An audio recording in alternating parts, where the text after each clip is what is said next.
வணக்கம். தந்தையின் பாட்காஸ்ட் செய்திகளை வாசிப்பது நான் கார்த்திகா பிரகாஷ். முதலில் தலைப்புச் செய்திகளை பார்க்கலாம். 2011ஆம் ஆண்டு எடுக்கப்பட்ட சாதிவாரி மக்கள் தொகை கணக்கெடுப்பின் புள்ளி விவரங்களை மத்திய அரசு வெளியிட வேண்டும். கர்நாடக மாநிலம் கோலாரில் நடந்த தேர்தல் பரப்புரையில் ராகுல்காந்தி வலியுறுத்தல். ஊழல் நடந்ததாக கூறி பட்டியல் வெளியிட்ட அண்ணாமலைக்கு திமுக சார்பில் 500 கோடி இழப்பீடு கேட்டு நோட்டீஸ். திமுக அமைப்பு செயலாளர் RS பாரதி சார்பில் மூத்த வழக்கறிஞர் வில்சன் MP நோட்டீஸ் அனுப்பினார். வரும் ஆகஸ்ட் 20ஆம் தேதி மதுரையில் அதிமுக மாநில மாநாடு நடத்த தீர்மானம்.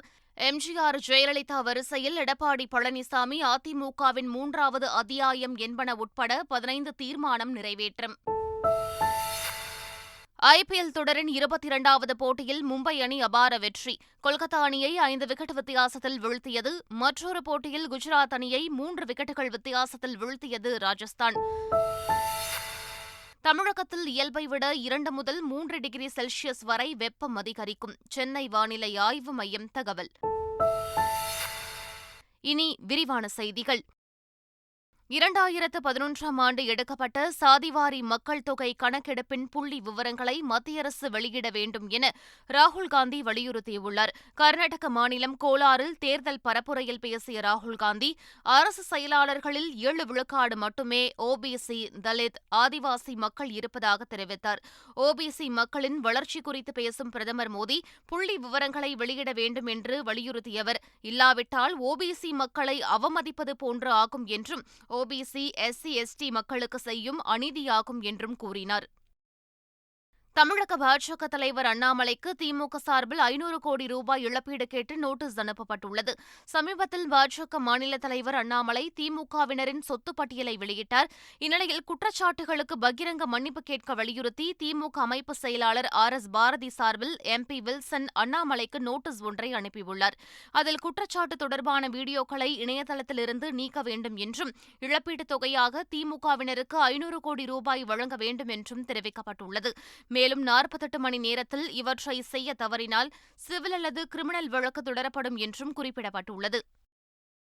சென்னையில் நடைபெற்ற அதிமுக செயற்குழு கூட்டத்தில் வரும் ஆகஸ்ட் மாதம் 20ஆம் தேதி மதுரையில் அதிமுக மாநில மாநாடு நடத்துவது என்று தீர்மானிக்கப்பட்டுள்ளது. சென்னை ராயப்பேட்டையில் உள்ள கட்சித் தலைமை அலுவலகத்தில் நடைபெற்ற அதிமுக செயற்குழு கூட்டத்தில் 15 தீர்மானங்கள் நிறைவேற்றப்பட்டன.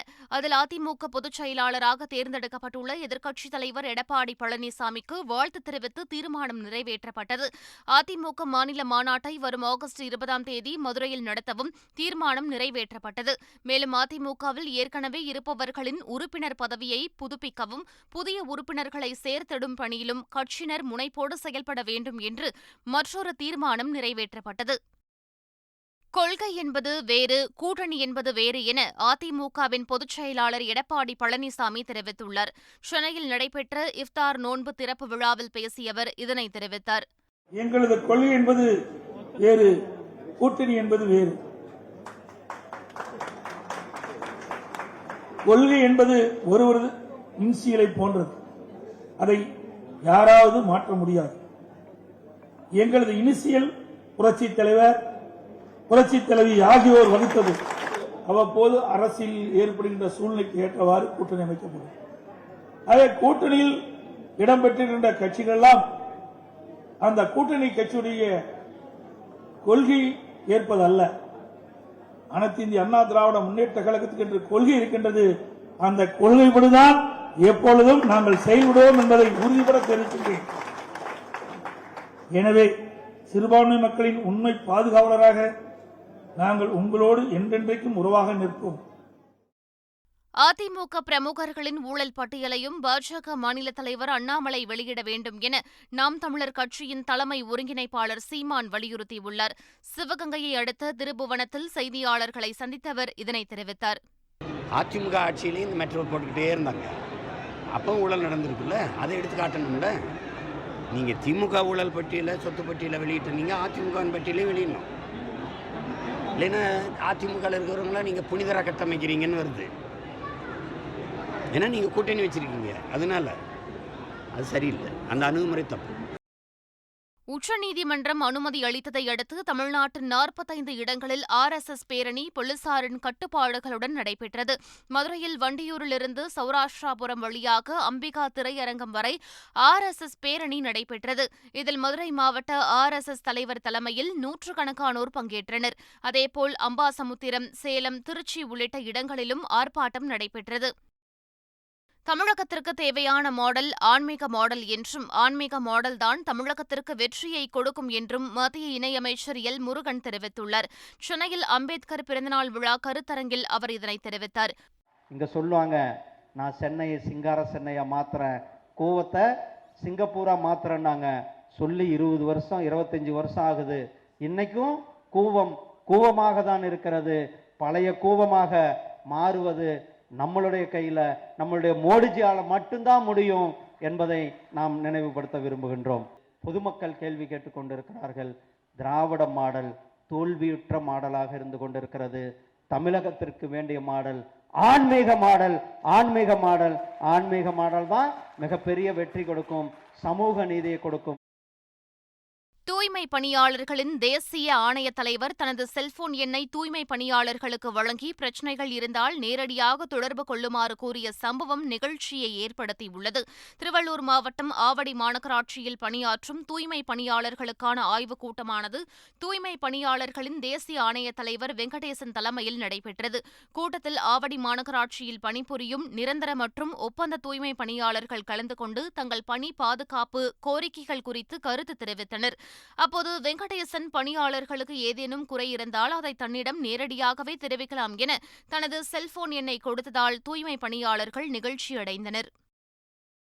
108 ஆம்புலன்ஸ் மூலம் இதுவரை 1,46,00,000க்கும் அதிகமானோர் பயன்பெற்றுள்ளதாக மக்கள் நல்வாழ்வுத்துறை அமைச்சர் மா. சுப்பிரமணியன் தெரிவித்துள்ளார்.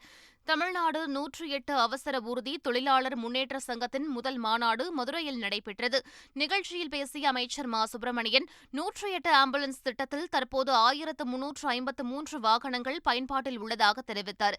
இதில் 205 ஆம்புலன்ஸ் வாகனங்கள் மேம்படுத்தப்பட்ட உயிர்காக்கும் கருவிகளோடு உள்ளதாகவும் குறிப்பிட்டார். தமிழ்நாடு அரசு பொறுப்பேற்ற ஓராண்டில் 293 ஆம்புலன்ஸ்கள் புதிதாக வாங்கப்பட்டுள்ளதாகவும் அமைச்சர் தெரிவித்தார். காரைக்குடியில் கபடி விளையாடிய போது தலையில் அடிபட்டு சிறுவன் உயிரிழந்தது சோகத்தை ஏற்படுத்தியுள்ளது. சிவகங்கை மாவட்டம் காரைக்குடி மாரியம்மன் கோவில் திருவிழாவை முன்னிட்டு கபடி போட்டி நடைபெற்றது. இப்போட்டியில் ரைடு சென்ற பிரதாப் என்ற 16 வயது சிறுவன் மாற்று அணி வீரர்கள் பிடிக்க முயற்சித்தபோது கீழே விழுந்துள்ளார். அப்போது அவரது தலையில் அடிபட்டுள்ளது. அதன் பின்னர் சிறிது நேரம் கழித்து அவர் மயங்கி விழுந்துள்ளார்.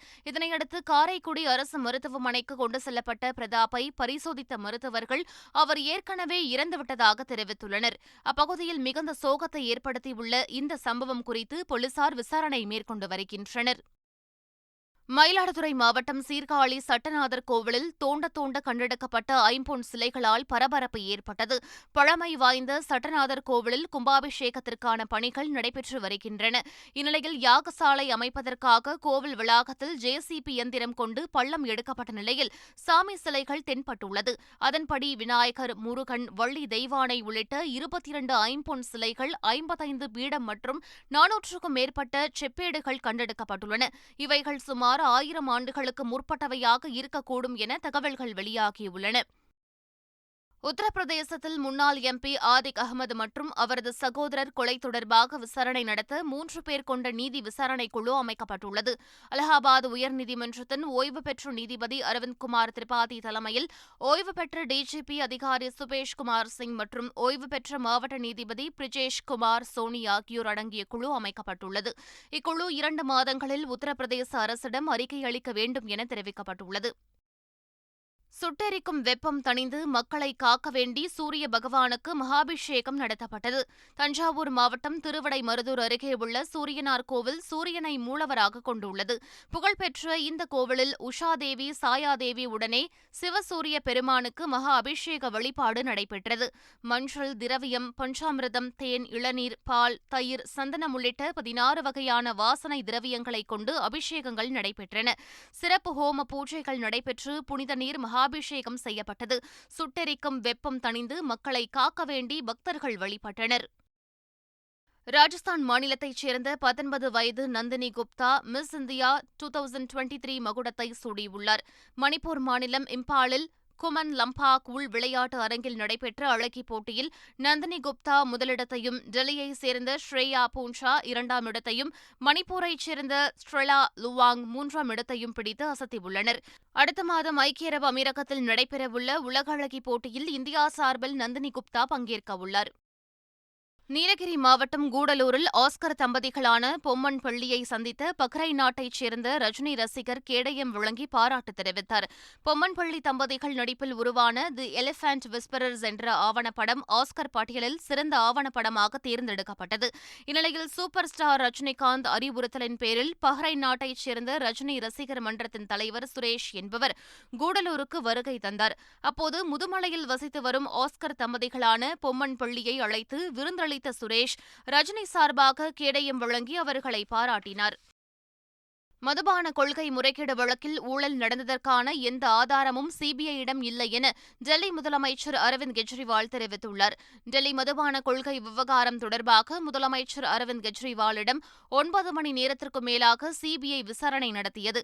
இவ்வழக்கில் ஊழல் நடந்ததாக விசாரணை அதிகாரிகள் தெரிவித்த நிலையில் அரவிந்த் கெஜ்ரிவால் சாட்சியாக விசாரிக்கப்பட்டார். பின்னர் செய்தியாளர்களை சந்தித்த அவர் மதுபான கொள்கை தொடர்பான 56 கேள்விகள் கேட்கப்பட்டதாகவும் இவ்விவகாரத்தில் சிபிஐயிடம் எந்த ஆதாரமும் இல்லை எனவும் குறிப்பிட்டார்.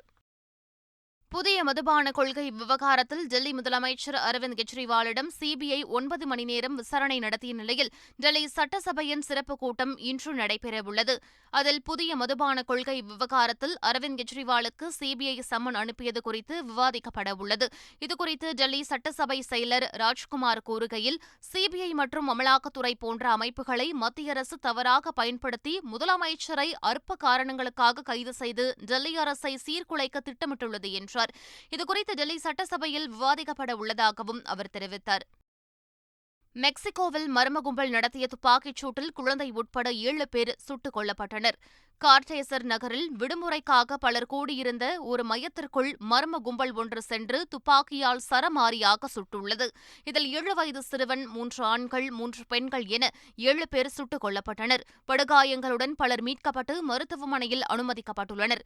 துப்பாக்கிச்சூடு நடத்திய கும்பல் குறித்து காவல்துறையினர் விசாரணை மேற்கொண்டு வருகின்றனர். அமெரிக்காவில் பிறந்தநாள் கொண்டாட்டத்தில் நடத்தப்பட்ட துப்பாக்கிச் சூட்டில் 4 பேர் கொல்லப்பட்டனர்.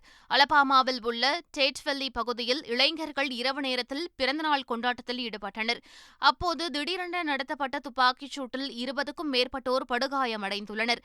4 பேர் உயிரிழந்துள்ளதாக காவல்துறை தெரிவித்துள்ளது. துப்பாக்கிச் சூடு நடத்தியது யார் என்பது குறித்து போலீசார் விசாரணை மேற்கொண்டு வருகின்றனர்.